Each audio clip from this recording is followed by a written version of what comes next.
While playing piano, time sometimes stops. And that's quite fascinating to experience.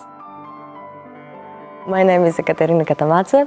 I study here at ZHdK piano with a classical bachelor program. My bachelor project is a recital that we have to prepare, and mine is called Origin. The idea behind this concert is to bring composers and their cultural background through their music.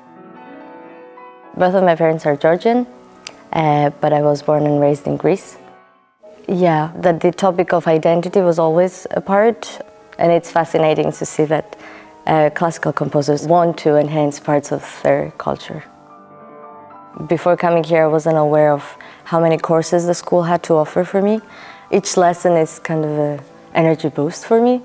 It just gives me energy to continue working and continue learning new stuff.